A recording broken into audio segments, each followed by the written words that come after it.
Yes, class 6. Now we are doing Gupta Age part 1. Yes, and please pay attention and go through this video. The boys who will miss the class and who have already missed the class, they will understand as they go through the video stepwise. Now this is Gupta Age and I'm sending you the first part of this chapter. Now the post-Mauryan period. What is post? Pre means before and post is after. So this is after the Mauryan period.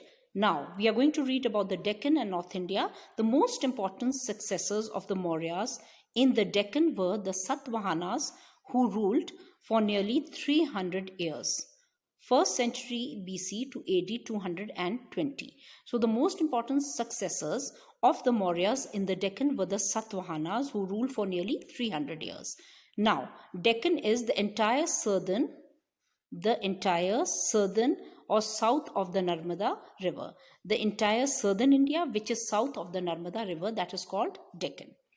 Now trade flourished in the Satvahana kingdom. Trade was flourishing in the Satvahana kingdoms and most of the wealthy merchants were followers of Buddhism. Most of the wealthy merchants, they were followers of Buddhism and gave liberal donations to the Buddhist viharas or monasteries. So all these rulers, they gave donations, they gave liberal donations to the Buddhist viharas and the monasteries.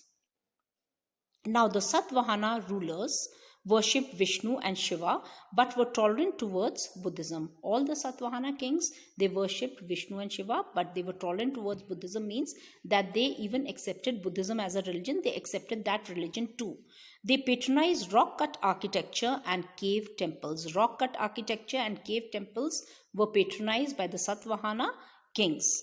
And you can see these days also when you go to the south, you can see many rock-cut temples over there and you can see lots of cave architecture over there. Now after the decline of the Mauryas, the state of Magad shrank in size and lost its power. Magad, as it was very powerful during the Mauryan kingdom, but then after the decline, that is after the downfall of the Mauryas, it shrank in size and it became small and it lost its power. Several independent states arose in North India. At that time, several independent states came up in North India, and these states, they were constantly fighting amongst themselves and left the northwestern mountain passes unguarded because they were very busy fighting amongst themselves for power. So the northwestern mountain passes were left unguarded. They were not, mountain passes are through or across, through which people come, so they were left unprotected. Between 200 BC and AD 300, Central Asian tribes such as the Indo-Greeks, the Indo-Parthians, Shakas and Kushans, they entered India in successive waves. And the foreign invasions had a number of impact. Impact means result. They entered India in successive waves. The Indo-Greeks, the Indo-Parthians, the Shakas and the Kushans. In successive means following one another. Okay, successive means following one another. Now, what were the impacts? Kanishka, the greatest of the Kushan ruler, proclaimed that the beginning of the Shaka era. Kanishka, he was the greatest of the Kushan rulers and he proclaimed the beginning of the Shaka era with his accession in AD 78. The Shaka calendar, which is 78 years behind, the Gregorian calendar is still used in India. Now Kanishka was the greatest of the Kushan rulers and he proclaimed the beginning of the Shaka era with the accession in AD 78. Accession means that he came, the gaining of an important position. He came to an important position, he gained the power, so our rank, yes, accession means, and he proclaimed the Shaka era. Patliputra declined and Purushpura or Peshawar became Kanishka's capital. You all know that Patliputra was the capital of the Mauryan kingdom, yes? And then it declined, it came to an end and Peshawar became Kanishka's capital. Peshawar nowadays, and that time it was known as Purushpura. Kanishka, a great patron of Buddhism, follower of Buddhism, patron means follower, organized a Buddhist council at Kandalwan in Kashmir. At this council, Buddhism split into two major groups, Mahayana and Hinayana. Kanishka patronized Mahayana Buddhism. Patronized means he followed Mahayana Buddhism. Mahayana Buddhism introduced idol worship of Buddha. This led to the growth of the Gandhara and the Mathura schools of sculptural art. Now, this Mahayana Buddhism, it introduced idol worship of Buddha. Buddha was worshipped as God. His idols were made in temples. And because of this, the Gandhara school of art and the Mathura school of art came into prominence and they were patronized. And of course, sculptural art also was encouraged. Mahayana Buddhism introduced idol worship. Okay, because of that, these schools, they grew in their size, and then of course sculptural art was also followed at that time. The Gandhara school combined Greek and Roman art styles. The Gandhara school, it combined Greek and Roman art styles with the Indian style, while the Mathura school produced images in purely Indian style. While the Mathura school, it produced images of Buddha in purely Indian style. After the Central Asian invasions, Indian merchants could trade on the famous Silk Route, which began in China and ended on the Mediterranean shore of West Asia. As trade expanded, many new crafts developed and trade centers like Mathura, Taxila and Ujjain flourished. The Indo-Greeks and Kushans, they issued a large number of gold, silver and copper coins. So the Indo-Greeks and Kushan, they issued a large number of these gold, silver and copper coins. And the Indo-Greeks, Shaka and Kushan rulers patronized scholars. Scholars are great readers, great thinkers, great people with knowledge in their courts. The Jataka tales were composed during this time.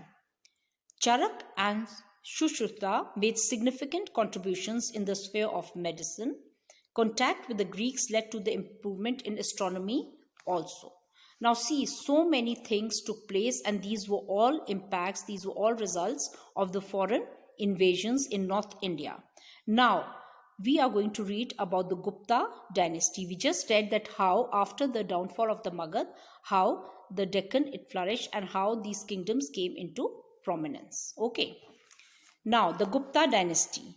The Kushan rules till about AD 230. Sri Gupta, a local chief of Magad under the Kushan. Sri Gupta, he was a local chief of the Magadhan army.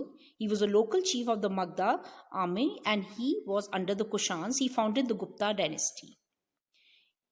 In the 3rd century AD, the dynasty, it reached the height of its glory in the 4th century AD under great rulers like Chandragupta I, Samudragupta and Chandragupta Vikramaditya. Now the Kushan rules till about AD 230 and Sri Gupta, he was a local chief of Magad under the Kushans and he founded the Gupta dynasty, Sri Gupta.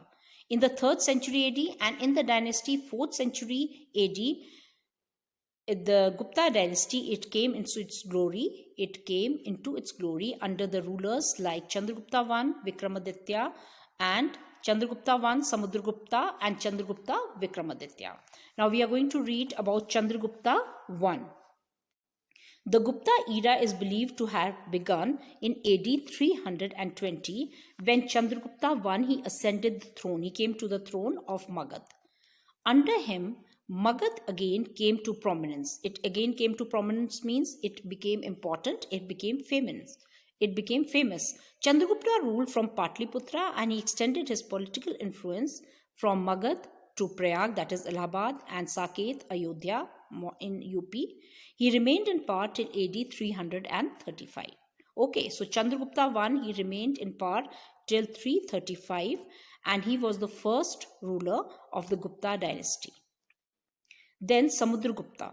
Chandragupta I was succeeded by his son. His son was Samudragupta, often regarded as the greatest ruler of the Gupta dynasty. Samudragupta is regarded as the greatest ruler of the Gupta dynasty. We get information about Samudragupta's reign. That is, reign means his rule, mainly from coins and inscriptions. About Samudragupta's rule, you get information from coins and inscriptions. The Allahabad pillar inscription, for example, praises Samudragupta's military achievements. It was composed in the Sanskrit language by the court poet Harisena. So from the Allahabad pillar inscription, we come to know about Samudragupta's military achievements. And Samudragupta, he was a warrior, he was a scholar, he was a musician, a poet, and above all, he was a very good ruler. He was a Hindu but was tolerant towards Buddhists and Jains. So children, we have done about these two great rulers of the Gupta dynasty, Chandragupta and Samudragupta. We've just read in brief about them. And then you have read that after the downfall of the Mauryan Empire, how the other tribes came into the foreign tribes. They came inside India because India had been split into small parts, and these inside only there was war going on, and because of that these states were constantly fighting with each other, because after that India was divided into small states. So what happened, these foreign tribes came, that is the Indo-Greeks, Parthians and Kushans and Shakas, and how they invaded India and what were the results. So please go through the video, and then I will be sending the second part in a few days. Thank you children for being patient. Bye bye and stay safe.